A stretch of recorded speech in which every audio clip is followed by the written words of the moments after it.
Give you a live picture here out of Jerusalem on this Sunday. This week, there was a lot to talk about when it comes to the Israel-Hamas war, but Senate Majority Leader Chuck Schumer this week called out the Israeli Prime Minister Benjamin Netanyahu, unsurprisingly ruffling some feathers in Washington, even among those who agreed with the sentiment.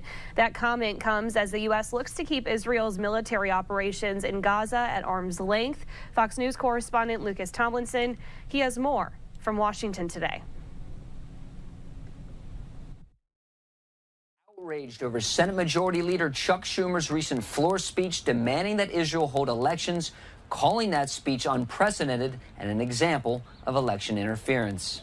Well, I think it's a disgrace what Chuck Schumer said, and even more of a disgrace that President Biden said it was a good speech. This is our strongest ally in the world, definitely the Middle East, if not the world. We have supported them for a very long time. And for us, for Chuck Schumer to call for new elections and new leadership in the middle of a war, we're supposed to have their back. Yeah, that wouldn't be my style. I've voiced my concerns directly to the Israeli government and folks. I have my issues with how Prime Minister Netanyahu is prosecuting this war. But at the end of the day, it's up to the people of Israel. Here was the Senate's top Democrat earlier this week. I believe a new election is the only way to allow for a healthy and open decision-making process about the future of Israel. Benny Gantz, a rival of Israeli Prime Minister Benjamin Netanyahu, responding to Schumer, saying Israel is a robust democracy and only its citizens will decide its future and leadership. Any external interference on the matter is counterproductive and unacceptable. President Biden has been at odds with Israel's prime minister. Recall, after his State of the Union address, Biden told a group of lawmakers he would have a, quote, come to Jesus talk with the head of the Jewish state. In the Oval Office Friday, Biden appeared to endorse the speech by Schumer and said he was given a heads up.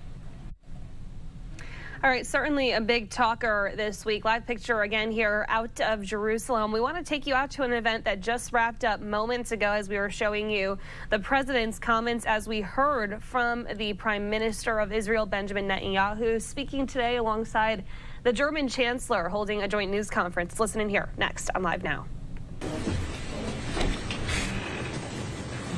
So let's go. Chancellor Scholz, welcome to you and your delegation. This is the third visit that you are taking as Chancellor to Israel, the second visit during the war. We very much appreciate your friendship, the support that Germany has given Israel during these trying times. We've just had, I think, a very serious conversation, an important conversation among friends. You expressed your concerns for two things. One, protecting civilians, and second, provision of humanitarian aid.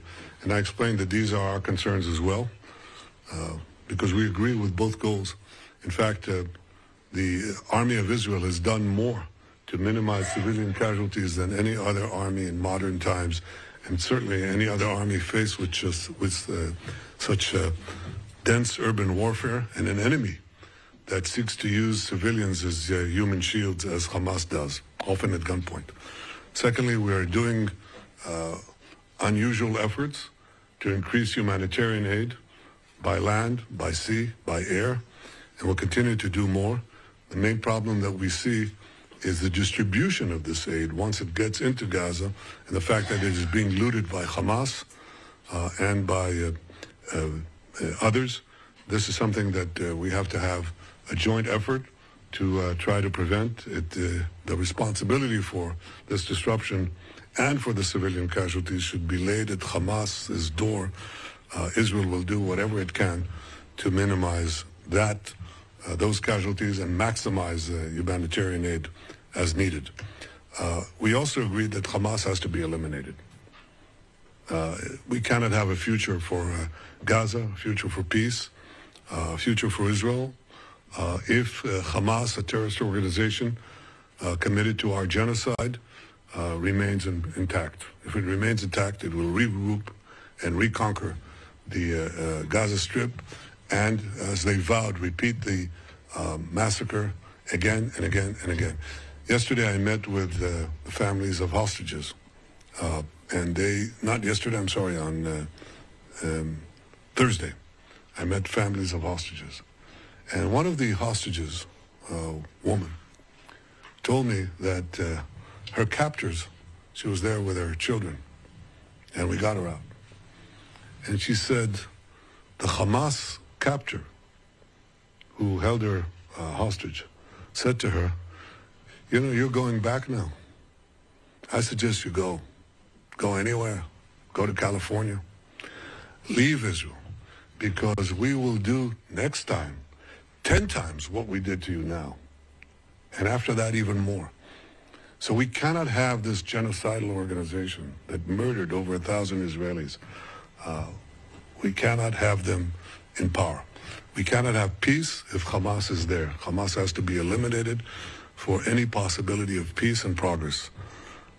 When we talked briefly also about the day after Hamas, the one thing that I would stress is it's got to be the day after Hamas. After Hamas is eliminated, that will open up other possibilities, but none can be realized unless Hamas is eliminated.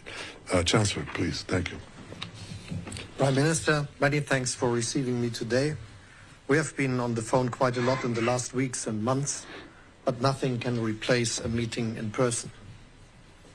160 days. 160 days that still more than 100 Israeli citizens are in the hands of Hamas. 160 days of suffering for them, an unbearable incertitude for their families and friends. They are in our thoughts and prayers, just as the memory of the more than 1,200 who were brutally murdered on October 7. We will not forget them. Blessed be their memory. In these dark hours, my country stands by the people of Israel. From day one, our message has been clear. Israel has the right to defend itself against the terror of Hamas, and all hostages must be released. This cruel crime must end now. Israel's military operation in the Gaza Strip has now been going for about 5 months, and large parts of Hamas military infrastructure have been destroyed. During these 5 months, the cost in human lives and the number of civilian casualties has grown to be extremely high. Many would argue much too high. As a partner and as a friend of Israel, I have shared my concerns about the development of this war with the Prime Minister. By fighting Hamas terrorists, Israel is pursuing a legitimate goal. Never again end October 7. The longer the war lasts, the higher the number of civilian casualties rises, the more desperate the situation of the people in Gaza become, the more this begs the question, no matter how important the goal, can it justify such terribly high costs? Or are there other ways to achieve your goal? Take the ground offensive in Rafah. The military logic is one consideration, but there is a humanitarian logic as well. How should more than 1.5 million people be protected? Where should they go? I also spoke to the Prime Minister today about the need to provide the people in Gaza with comprehensive humanitarian aid supplies. We cannot stand by and watch Palestinians risk starvation. That's not us. That is not what we stand for together. Much more humanitarian aid is needed, continuously, reliably. I shared my concerns with the Prime Minister that provision of aid from Israel into Gaza and the conditions for distribution must be urgently and massively improved.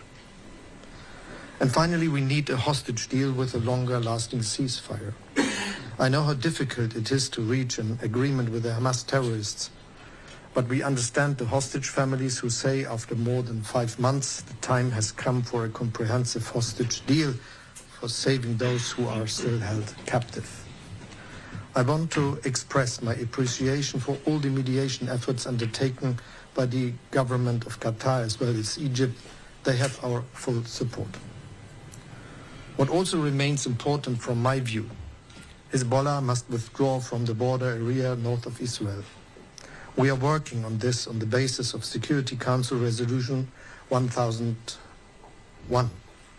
with the United States and many others.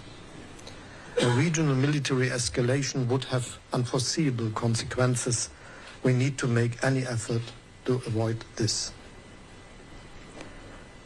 For me as German Chancellor, one thing is essential: Israel's security.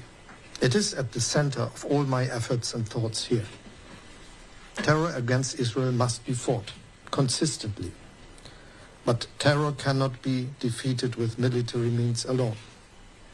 We need a solution to this conflict that ensures sustainable, lasting security. Sustainable security will not come from higher walls and deeper ditches. It will come from a positive perspective for both people, Israelis and Palestinians. A perspective for a future where Palestinians can responsibly take care of their own affairs, govern themselves. The Gaza Strip and the West Bank belong to the administration of the Palestinian Authority.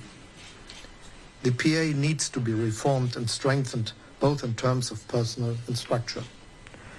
Self-government and Palestinian statehood can and must be designed to meet Israel's security needs. There is no contradiction here. On the contrary, lasting security for future generations of Israeli people lies in a solution with the Palestinians, not against them. And in the end, this means a negotiated two-state solution. This also includes the normalization of Israel's relations with its neighbors, especially with Saudi Arabia. Israel's strategic security lies in Palestinian self-government in partnership with Saudi Arabia and other states in the region in sustainable peace. Germany stands by Israel as a partner and a friend. We support you with actions and with honest words. Thank you, Chancellor. I trust you know that Israel seeks peace, and Israelis believe, all Israelis pray and yearn for peace because we suffer the consequences of war, both as a nation and as families who lost loved ones. The cost of war is well known to us. We believe that the key to peace is security. Many believe that the key to security is peace. But peace is unsustainable without a strong Israel. And if we are offered a peace agreement or a path to peace that makes Israel so weak and unable to defend itself, and our neighbors still adhering to the goal of destroying the Jewish state, then obviously we will set peace backward and not forward. We want to move peace forward, and for that Israel has to have the necessary security responsibility in this tiny area. Otherwise, the radicals take over. This is something that we've discussed in detail. We'll have other opportunities. I want to assure you that we value the support that Germany has given us in international forums and elsewhere.